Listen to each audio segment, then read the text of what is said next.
ಇರಾನ್ನ ಪರಮಾಣು ವಿದ್ಯುತ್ ಸ್ಥಾವರದ ಮೇಲೆ ದಾಳಿಯಾಗಿದೆ. ಬುಶ್ರೇಹ್ ಪರಮಾಣು ವಿದ್ಯುತ್ ಸ್ಥಾವರದ ಮೇಲೆ ಕ್ಷಿಪಣಿ ದಾಳಿಯನ್ನ ಮಾಡಲಾಗಿದೆ.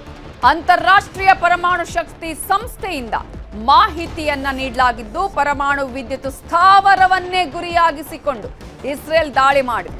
ಮೊನ್ನೆಯಷ್ಟೇ ಟ್ರಂಪ್ ಹೇಳ್ತಾ ಇದ್ರು, ಯಾವುದೇ ರೀತಿಯ ವಿದ್ಯುತ್ ಸ್ಥಾವರದ ಮೇಲೆ ದಾಳಿ ಮಾಡಂಗಿಲ್ಲ, ಇಂಧನ ಘಟಕಗಳು, ಮೂಲ ಸೌಕರ್ಯಗಳ ಮೇಲೆ ದಾಳಿ ಮಾಡಂಗಿಲ್ಲ ಅಂತ ಹೇಳಿ. ಆದ್ರೆ ಈಗ ಮಾಡ್ತಾ ಇರೋದೇನು, ಈಗ ಆಗ್ತಾ ಇರೋದೇನು? ಹಾಗೇನೆ ಕದನ ವಿರಾಮ ಯಾರಿಗೆ, ಯಾರ ಮೇಲೆ ಕದನ ವಿರಾಮವನ್ನು ಘೋಷಣೆ ಮಾಡಿದ್ದಾರೆ? 5 ದಿನಗಳ ಕಾಲ ಅಂತ ಹೇಳಿದ್ದು ಯಾವ ದಿನಕ್ಕೆ ಮುಟ್ತಾ ಇದೆ? ಮೊನ್ನೆ ಹೇಳಿದಾಗಿನಿಂದಲೂ ನಿರಂತರವಾಗಿ ದಾಳಿ ಆಗ್ತಾ ಇದೆ. ಇದೀಗ ಇರಾನ್ನ ಪರಮಾಣು ವಿದ್ಯುತ್ ಸ್ಥಾವರದ ಮೇಲೆ ಇಸ್ರೇಲ್ ಅಟ್ಯಾಕ್ ಅನ್ನ ಮಾಡಿದೆ. ಇಸ್ರೇಲ್ ದಾಳಿ ಮಾಡಿರೋದು ಒಂದೇ ವಾರದಲ್ಲಿ 2 ಬಾರಿ ದಾಳಿಯನ್ನ ಮಾಡಿದೆ ಸೇನೆ.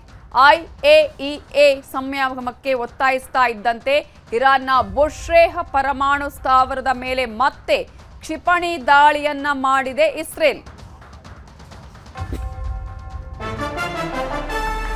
ಮಧ್ಯಪ್ರಾಚ್ಯದಲ್ಲಿ ಮಹಾಯುದ್ಧ ಮುಂದುವರಿತಾ ಇದೆ. ನಿಲ್ಲುವ ಲಕ್ಷಣಗಳಿದೆಯಾ? ಶಾಂತಿ ಮಾತುಕತೆ ಆಗ್ತಾ ಇದೆಯಾ? ಸಂಧಾನ ಆಗಿದೆಯಾ? ನಾವು ಯುದ್ಧವನ್ನ ಗೆದ್ದಿದ್ದೀವಿ ಅಂತ ಟ್ರಂಪ್ ಬಾಯಿ ಮಾತಲ್ಲಿ ಹೇಳಿದ್ದಷ್ಟೇ. ಯುದ್ಧ ನಿಲ್ತಾ ಇಲ್ಲ, ಆ ರೀತಿಯ ಲಕ್ಷಣಗಳು ಕಾಣಿಸ್ತಾ ಇಲ್ಲ. ಯುದ್ಧ ಮುಂದುವರಿಯುವ ಲಕ್ಷಣಗಳೇ ಕಾಣಿಸ್ತಾ ಇದೆ. ಕುವೈತ್ನ ವಿಮಾನ ನಿಲ್ದಾಣದ ಮೇಲೆ ಇರಾನ್ ಅಟ್ಯಾಕ್ ಮಾಡಿದೆ. ಡ್ರೋನ್ ದಾಳಿಯಿಂದ ಇಂಧನ ಟ್ಯಾಂಕ್ ಅನ್ನೇ ಉಡಿಸ್ ಮಾಡಿದೆ. ಇಂಧನ ಟ್ಯಾಂಕ್ ಮೇಲೆ ದಾಳಿ ಮಾಡಿರುವ ಹಿನ್ನೆಲೆಯಲ್ಲಿ ದಟ್ಟ ಹೊಗೆ ಆವರಿಸಿಕೊಂಡಿದೆ. ಸಾವು ನೋವುಗಳು ಯಾವುದು ಸಂಭವಿಸಿಲ್ಲ ಅನ್ನುವ ವರದಿಗಳು ಬರ್ತಾ ಇದೆ.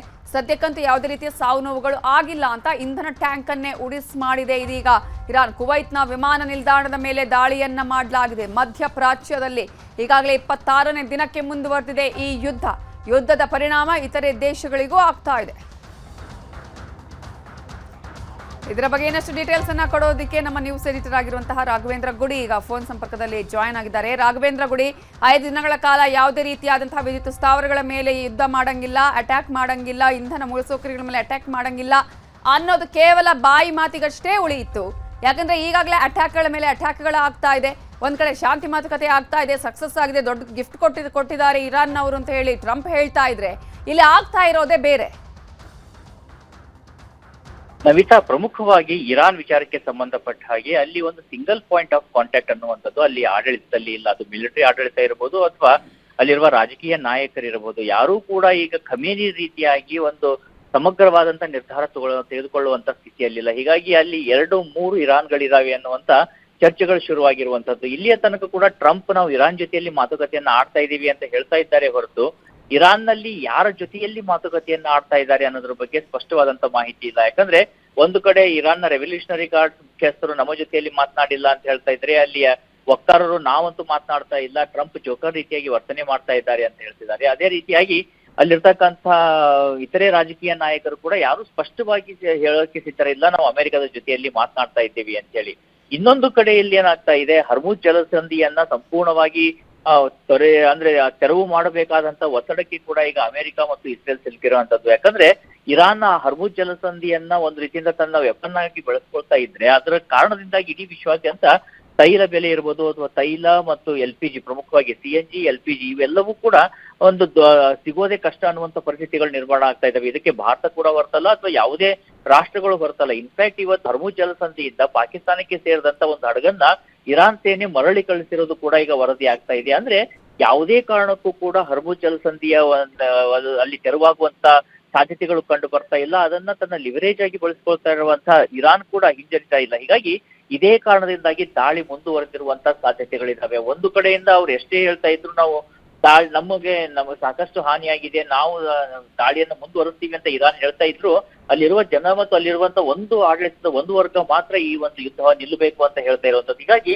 ಸದ್ಯಕ್ಕಂತೂ ಇರಾನ್ ಮೇಲೆ ಪೆಟ್ಟಿಗೆ ಈಗ ಇರಾನ್ ಒಂದು ಡ್ರೋನ್ ಅನ್ನ ಇತರೆ ದೇಶದ ಮೇಲೆ ಹಾಕ್ತಿದೆ. ಅದ್ರ ಮೇಲೆ 100 ಡ್ರೋನ್ಗಳು ಬೀಳ್ತಾ ಇದಾವೆ. ಅದೆಲ್ಲಕ್ಕಿಂತ ಹೆಚ್ಚಾಗಿ ಅಂತಾರಾಷ್ಟ್ರೀಯ ನಿಯಮಗಳನ್ನ ಗಾಳಿಗೆ ತೋರಿರುವಂತ ಅಮೆರಿಕ ಮತ್ತು ಇಸ್ರೇಲ್ ಸೇನೆಗಳು ಇರಾನ್ನ ನಾಗರಿಕ ಅಣುಸ್ಥಾವರದ ಮೇಲೆ ದಾಳಿ ನಡೆಸಿರೋದನ್ನ ಮಾತ್ರ ಅದನ್ನ ಸಹಜವಾಗಿ ಅರಗಿಸಿಕೊಳ್ಳೋದಕ್ಕೆ ಸಾಧ್ಯನೇ ಇಲ್ಲ. ಈಗ ಆಲ್ರೆಡಿ ಕುವೈತ್ ಹೇಳ್ತಾ ಇದೆ ಅಲ್ಲಿ ಅಣು ವಿಕಿರಣಗಳು ಸೋರಿಕೆ ಆಗ್ತಾ ಇದ್ದಾವೆ ಅಂತ ಹೇಳಿ. ಆ ಮಾತೇನಾದ್ರೂ ನಿಜವಾಗಿದ್ರೆ, ಅಣು ವಿಕಿರಣಗಳು ನಿಜಕ್ಕೂ ಸೋರಿಕೆ ಆಗ್ತಾ ಇದ್ರೆ, ಆ ಸಾವು ನೋವಿನ ಪ್ರಮಾಣವನ್ನ ಊಹೆ ಕೂಡ ಮಾಡ್ಕೊಳ್ಳೋದಕ್ಕೆ ಸಾಧ್ಯ ಇಲ್ಲ.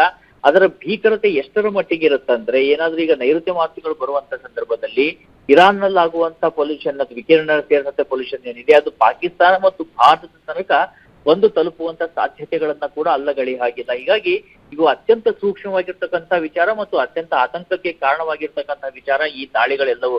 ಇಲ್ಲಿ ಯಾರೂ ಕೂಡ ಒಂದು ನಿಯಮಗಳಿಗೆ ಅನುಸಾರವಾಗಿ ಅಂತ ಇಲ್ಲ, ಪ್ರತಿಯೊಬ್ಬರು ಮನಸ್ಸಿಗೆ ಬಂದ ಹಾಗೆ ದಾಳಿ ನಡೆಸ್ತಾ ಇರುವಂತದ್ದು. ಯಾಕಂದ್ರೆ ಪ್ರಾರಂಭದಲ್ಲಿ ಇರಾನ್ ಮೇಲೆ ದಾಳಿ ನಡೆಸ್ತಾ ಇದ್ದಂತ ಅಮೆರಿಕ ಇರ್ಬೋದು ಅಥವಾ ಇಸ್ರೇಲ್ ಇರ್ಬೋದು, ಅಲ್ಲಿರುವ ನಾಗರಿಕ ಅನುಸಾವರನ್ನು ಅಥವಾ ಅಲ್ಲಿರುವಂತಹ ಗ್ಯಾಸ್ ಸ್ಟೇಷನ್ಸ್ ಗಳನ್ನ ಟಾರ್ಗೆಟ್ ಮಾಡಿರ್ಲಿಲ್ಲ. ಆದ್ರೆ ಯಾವಾಗ ಇರಾನ್ ಅಮೆರಿಕದ ಸ್ನೇಹ ರಾಷ್ಟ್ರಗಳೆಲ್ಲ ಯಾವಿದಾವೆ, ಅದು ಕುವೈತ್ ಇರ್ಬೋದು, ಬಹ್ರೇನ್ ಇರ್ಬೋದು, ಅದೇ ರೀತಿಯಾಗಿ UAE, ಸೌದಿ ಅರೇಬಿಯಾ ಎಲ್ಲ ರಾಷ್ಟ್ರಗಳ ಮೇಲೆ ಒಂದು ಅಲ್ಲಿರುವಂತಹ ನೌಕಾನೆಲೆಗಳು ಮೇಲೆ ದಾಳಿನ ನಡೆಸೋದ್ರ ಜೊತೆಗೆ ಅಲ್ಲಿರುವ ಆರ್ಥಿಕ ಕ್ಷೇತ್ರಕ್ಕೆ ಸಂಬಂಧಪಟ್ಟಂತ ಪ್ರಮುಖ ಸಂಸ್ಥೆಗಳನ್ನ ಕೂಡ ಟಾರ್ಗೆಟ್ ಮಾಡಿ ದಾಳಿ ಮಾಡಿಸೋದಕ್ಕೆ ಶುರು ಮಾಡಿರುವಂತದ್ದು. ಅದರಲ್ಲೂ ಏರ್ಪೋರ್ಟ್ ಗಳ ಮೇಲೆ ಆಗ್ತಿರುವಂತಹ ದಾಳಿ ಇವತ್ತೂ ನಿಂತಿಲ್ಲ. ಇವತ್ತು ಕೂಡ ಇರಾನ್ ಏರ್ಪೋರ್ಟ್ ಮೇಲೆ ದಾಳಿಯನ್ನ ಮಾಡಿದೆ, ಸಾಕಷ್ಟು ಹಾನಿಯಾಗಿರುವಂತಹ ವರದಿಗಳಾಗ್ತಾ ಇದ್ದಾವೆ. ಹೀಗಾಗಿ ಸಹಜವಾಗಿ ಪ್ರಶ್ನೆಗಳಂತೂ ಮೂಡ್ತಾ ಇದ್ದಾವೆ, ಈ ಯುದ್ಧ ಹೇಗೆ ನಿಲ್ಲುತ್ತೆ, ಈ ಯುದ್ಧವನ್ನ ನಿಲ್ಸೋದು ಹೇಗೆ ಅಂತೇಳಿ. ಎಲ್ಲ ರೀತಿಯ ಪ್ರಯತ್ನಗಳಂತೂ ಸದ್ಯಕ್ಕೆ ತೆರೆ ಮೇಲೆ ಆಗ್ತಾ ಇರುವಂತಹ ಸಾಧ್ಯತೆಗಳು ಕಂಡು ಬರ್ತಾ ಇದ್ದಾವೆ. ಆದ್ರೆ ಏನೇ ಪ್ರಯತ್ನಗಳಾಗ್ತಾ ಇದ್ರು ಈ ಮಿಲಿಟರಿ ದಾಳಿಗಳು ನಡೆದಾಗ ಅವೆಲ್ಲವೂ ಡಿರೇಲ್ ಆಗೋದ್ರಲ್ಲಿ ಯಾವುದೇ ಸಂಶಯ ಕೂಡ ಉಳಿದಿಲ್ಲ. ಹೀಗಾಗಿ ಏನಾಗುತ್ತೆ ಮುಂದೆ, ಯುದ್ಧ ಎಷ್ಟು ದಿನಗಳ ಕಾಲ ಇದೇ ರೀತಿಯಾಗಿ ಮುಂದುವರಿಬಹುದು ಅನ್ನುವಂತ ಆತಂಕವಂತೂ ಇದೆ. ಇದಕ್ಕೆ ಉತ್ತರ ಅನ್ನೋ ಹಾಗೆ ನಿನ್ನೆ ರಾಜ್ಯಸಭೆಯಲ್ಲಿ ಪ್ರಧಾನಮಂತ್ರಿ ನರೇಂದ್ರ ಮೋದಿ ಅವರು ಮಾಡಿದಂತ ಭಾಷಣದಲ್ಲಿ ಹೇಳಿದಂತ ಮಾತುಗಳಿದಾವಲ್ಲ, ಕೋವಿಡ್ ಸಮಯದ ರೀತಿಯಲ್ಲಿ ಇದು ಅತ್ಯಂತ ಕ್ಲಿಷ್ಟಕರವಾದಂತ ಮತ್ತು ಕಷ್ಟವನ್ನ ತಂದಿರುವಂತ ಒಂದು ಅಟ್ಮಾಸ್ಫಿಯರ್ ಇದೆ, ವಾತಾವರಣ ನಿರ್ಮಾಣ ಆಗಿದೆ, ದೇಶವಾಸಿಗಳೆಲ್ಲ ಒಗ್ಗಟ್ಟಾಗಿರ್ಬೇಕು. ಈ ಒಂದು ಯುದ್ಧದ ಪರಿಣಾಮ ದೀರ್ಘಕಾಲದ ತನಕ ಇರುವಂತ ಸಾಧ್ಯತೆಗಳಿದಾವೆ ಅಂತ ಹೇಳಿ ಪ್ರಧಾನಿ ಹೇಳಿದ್ದು. ಅಂದ್ರೆ ದೀರ್ಘಕಾಲ ಅಂದ್ರೆ ಎಷ್ಟು ದಿನಗಳ ಕಾಲ ಅಥವಾ ಎಷ್ಟು ತಿಂಗಳ ಕಾಲ ಇರುತ್ತೆ ಅಂತೇಳಿ ಊಹೆಯನ್ನ ಕೂಡ ಮಾಡ್ಕೊಳ್ಳೋದಕ್ಕೆ ಸದ್ಯದ ಮಟ್ಟಿಗೆ ಸಾಧ್ಯ ಆಗ್ತಾ ಇಲ್ಲ. ಯುದ್ಧ ನಿಲ್ಲೋದಕ್ಕಿಂತ ಹೆಚ್ಚಾಗಿ ಅಂತೂ ಇನ್ನು ಹೆಚ್ಚಾನೇ ಹೋಗ್ತಾ ಇದೆ ನಮಿತಾ. ಓಕೆ, ಈಗ ರಾಘವೇಂದ್ರ ಕೊಡಿ, ನೀವೇ ಹೇಳಿದ ಹಾಗೆ ಇಲ್ಲಿ ನಿನ್ನೆ ಪ್ರಧಾನಿಗಳು ಕೂಡ ಒಂದು ಕೋವಿಡ್ ಸಂದರ್ಭದಲ್ಲಿ ಇದ್ದ ಹಾಗೆ ನಾವೀಗ ಒಗ್ಗಟ್ಟಾಗಿರ್ಬೇಕು ಅನ್ನೋ ಸೂಚನೆ ಕೊಟ್ಟರು. ಹಾಗಾಗಿ ಇಡೀ ದೇಶಗಳಿಗೂ ಕೂಡ ಈಗಾಗಲೇ ಸಾಕಷ್ಟು ರೀತಿಯ ಆತಂಕ ಇದೆ. ಜೊತೆಗೆ ಈಗಾಗಲೇ ಇಲ್ಲಿ ಒಂದ್ ಕಡೆ ಶಾಂತಿ ಮಾತುಕತೆ ಅಂತ ಹೇಳಿದ್ರು ಕೂಡ ಯಾವುದು ಕೂಡ ಅಲ್ಲಿ ಶಾಂತಿ ಮಾತುಕತೆಯ ಲಕ್ಷಣಗಳೇ ಕಾಣಿಸ್ತಾ ಇಲ್ಲ. ಈ ಯುದ್ಧ ಕಂಟಿನ್ಯೂಸ್ ಆಗಿ ಆಗುವಂತಹ ಚಾನ್ಸಸ್ಸೇ ಕಾಣಿಸ್ತಾ ಇರೋದಿಲ್ಲ ಅಂತ. ನಮಿತಾ, ನಾವು ಮೇಲ್ನೋಟಕ್ಕೆ ನೋಡುವಾಗ ಎಲ್ಲರಿಗೂ ಶಾಂತಿ ಬೇಕು, ಆದ್ರೆ ಈ ತೆರೆಮರೆಯ ಆಟದಲ್ಲಿ ಎಷ್ಟೋ ಸಾರಿ ಏನಾಗುತ್ತಂದ್ರೆ ಹಿಂಸಾಚಾರ ಮತ್ತು ಅಶಾಂತಿಗಳೇ ಸಾಕಷ್ಟು ಜನರ ಜೇಬನ್ನ ತುಂಬಿಸುತ್ತೆ. ತಮ್ಮ ದೀರ್ಘಕಾಲವಾದ ಇರತಕ್ಕಂತ ಒಂದು ಗುರಿ ಏನಿರುತ್ತೆ, ಒಂದು ಪೊಲಿಟಿಕಲ್ ಟಾರ್ಗೆಟ್ ಅಚೀವ್ಮೆಂಟ್ಸ್ ಏನಿರುತ್ತೆ ಅದನ್ನು ಮಾಡೋದಕ್ಕೆ ಸಾಧ್ಯ ಆಗುತ್ತೆ. ಹೀಗಾಗಿ ಅಂಥದ್ದೇ ಇಲ್ಲಿ ಕಂಡು ಬರ್ತಾ ಇರುವಂತದ್ದು. ಮೇಲ್ನೋಟಕ್ಕೆ ಈಗ ಇರಾನ್ ಕೂಡ ಶಾಂತಿ ಬೇಕು ಅನ್ಬೋದು, ಅಥವಾ ಅಮೆರಿಕ, ಇಸ್ರೇಲ್ ಕೂಡ ಶಾಂತಿ ಬೇಕು ಅಂತ ಇದ್ದಾರೆ. ಆದ್ರೆ ಆ ಶಾಂತಿ ಅಷ್ಟು ಸುಲಭವಾಗಿ ದೊರಕುವಂಥದ್ದ ಅನ್ನುವಂತ ಪ್ರಶ್ನೆ ಇರೋದು. ಯಾಕಂದ್ರೆ ನೀನೇ ನೋಡಿ, ಈಗ ಅಮೆರಿಕ ಈ ಶಾಂತಿಗಾಗಿ ಒಂದು ಕಂಡೀಷನ್ ಲೀಸ್ಟ್ ಅನ್ನ ಬಿಡುಗಡೆ ಮಾಡಿದ್ದೆ. ಆ ಲೀಸ್ಟ್ ಅನ್ನ ನಾವು ಒಂದೊಂದಾಗಿ ನೋಡ್ತಾ ಹೋಗೋದಾದ್ರೆ, ಮೊದಲನೇದಾಗಿ ಹೇಳುವಂತದ್ದು ಏನಂದ್ರೆ, ನೀವು ಸಂಪೂರ್ಣವಾಗಿ ನಿಮ್ಮ ಬಳಿಯಲ್ಲಿರುವ ರಿಯಾಕ್ಟಿವ್ ಯುರೇನಿಯಂ ಏನಿದೆ ಅನ್ನ ನೀವು ತ್ಯಜಿಸ್ಬೇಕು. ಅದನ್ನ ನೀವು ಯಾವುದೇ ಕಾರಣಕ್ಕೂ ಕೂಡ ಮಿಸೈಲ್ಗಳನ್ನಾಗ್ಲಿ ಅಥವಾ ಅಣು ಸಿಡಿತಡೆಗಳನ್ನಾಗ್ಲಿ ಮಾಡೋದಿಲ್ಲ.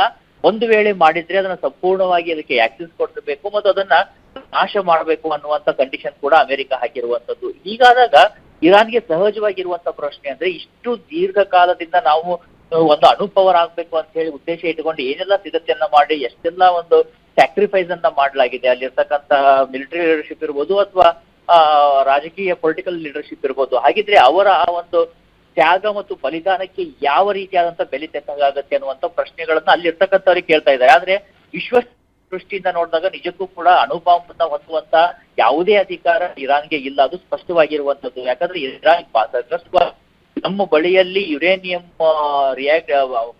ಸಿದ್ಧವಾದ ದಿನಾನೇ ನಾವು ಇಸ್ರೇಲ್ ಅನ್ನ ಸಂಪೂರ್ಣವಾಗಿ ನಿರ್ನಾಮ ಮಾಡ್ತೀವಿ ಅಂತ. ಅಂದ್ರೆ ನಿಮ್ಮ ಬಳಿಯಲ್ಲಿ ಇನ್ನೂ okay, yes, thank you Raghavendra ಗುಡಿ ಡೀಟೇಲ್ಸ್ಗೆ.